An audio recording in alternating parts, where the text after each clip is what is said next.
For 616 days, Jorge Martin could not put a motorcycle on pole. At Assen, he finally did it, on the Aprilia, by 11 thousandths of a second. And for one Saturday, the returning champion looked exactly like the man Aprilia paid for. Then the lights went out, and the same factory that had just locked out the entire front row spent the next half hour being humiliated by its own customer bikes, while its two stars wasted the race fighting each other. The pole was real. The embarrassment that followed was worse. So who actually owns Aprilia right now, and why was the works team its own biggest enemy at the one race it should have owned? Here is why this cuts deeper than a single sprint scoreline. Aprilia is in the middle of rebuilding itself. Francesco Bagnaia arrives in 2027. The factory is deciding whose project this becomes, and every rider on that RSGP is auditioning in real time. Martin is the returning champion. Bezzecchi leads the World Championship. They are the works team. The priority, the riders the upgrades are aimed at first. The two men who just embarrassed them ride satellite bikes for a customer team, scrapping for its own future. So when the pecking order flips in front of the whole paddock, it stops being a result. It becomes evidence. And the evidence at Assen was ugly for the people who are supposed to be in charge. Start with qualifying, because that is what set the trap. Aprilia did not just take pole, they took the top four. Martin first, Ogura second by that sliver, Marco Bezzecchi third, Raul Fernandez fourth, 4 RSGPs ahead of every Ducati, every Honda, every Yamaha, with Marc Marquez stranded back in 7th and not hiding his frustration. For one night, Aprilia looked like the most complete package on the grid, and Martin looked like the tip of the spear. His 21st MotoGP pole, level with Fabio Quartararo. The story wrote itself. The champion is back, and the factory is back with him. Then they actually raced, and the order quietly turned upside down. Joan Mir crashed on the opening lap and brought out the yellow flags. Martin led from pole into the early laps, but he was not escaping. He was being hunted. By the end of the third lap, the lead did not belong to either factory bike. It belonged to Raul Fernandez, a satellite rider on a customer Aprilia. And once he was through, the race stopped being about the works team at all. Here is where it gets uncomfortable for Noaila. The two bikes that broke clear were both Trackhouse bikes.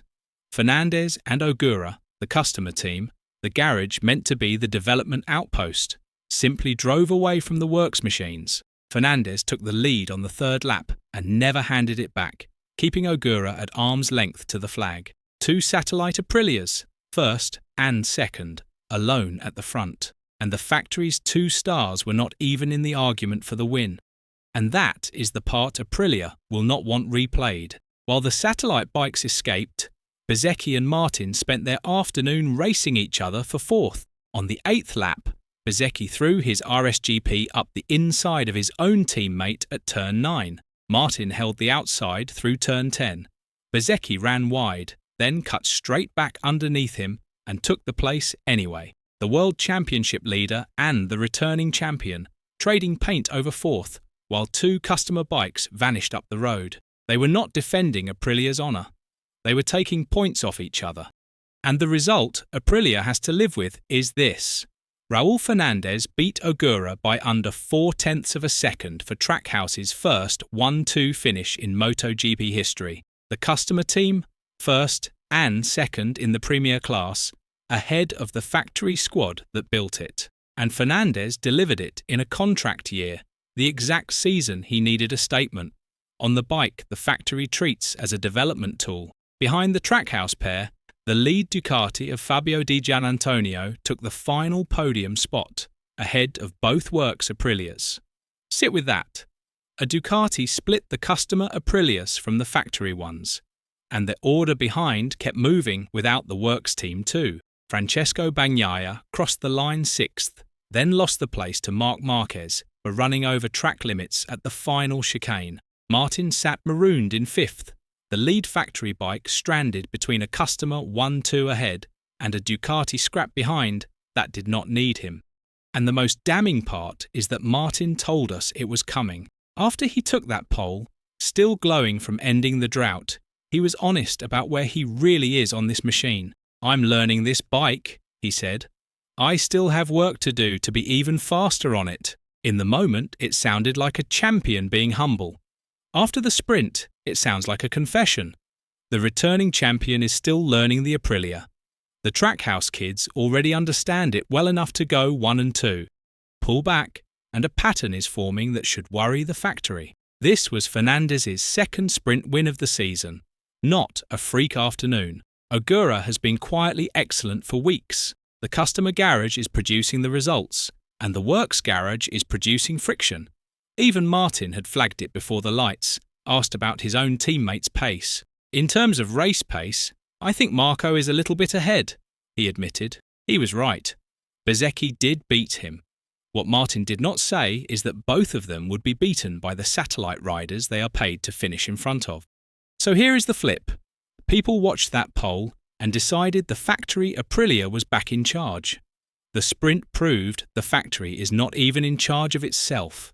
This was never really about whether the Aprilia is fast. It is obviously fast. It locked out the front row and it won the race. This is about who Aprilia's quickest riders actually are. And right now, on identical machinery, the quickest two do not ride for the factory. They ride for the customer team the factory built to finish behind it. So what is the verdict on Aprilia's Assen?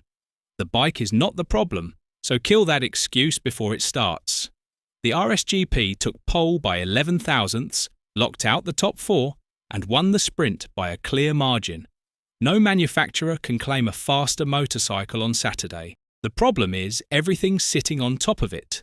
The hierarchy is upside down.